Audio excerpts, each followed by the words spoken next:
I'm Samantha Wood. I'm the Senior Field Organizer at the National Alliance to End Homelessness. I worked 7 years at the Haven, which is located in Charlottesville, Virginia, as a rapid housing case manager and program manager there. There's unfortunately this misconception that people experiencing homelessness are quote-unquote non-compliant with services, meaning people who are kind of harder to engage are seen as being resistant or not wanting housing or not wanting services, when really oftentimes it's not true.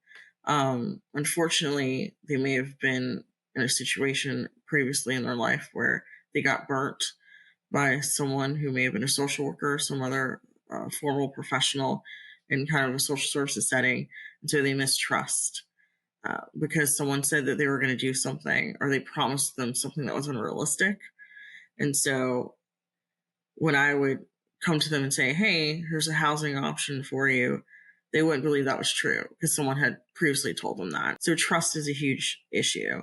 And so what I would do is I would try to meet people before I knew that they were going to be on my caseload. At the Haven, we had a day shelter, and I knew a lot of the folks who were downstairs at the day shelter would eventually end up in wrap-free housing. So I would always make sure that every week I'd come downstairs and meet with everyone who was spending time down there, so that I was a familiar face, so that by the time they were in my program, they already knew who I was. I wasn't the stranger.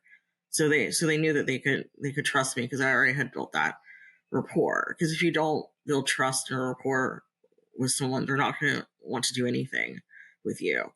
It doesn't matter if they need the housing or if they need the services. They're not going to want to do anything with you if they don't believe that you actually genuinely care about them and that you're putting their needs first and that you have integrity, that what you say you're going to do, you're actually going to do. And that's what is the biggest barrier to getting people involved in services, is that they need to trust that what you say is what you're going to do. And so that's why I never believe in being compliant or whatnot.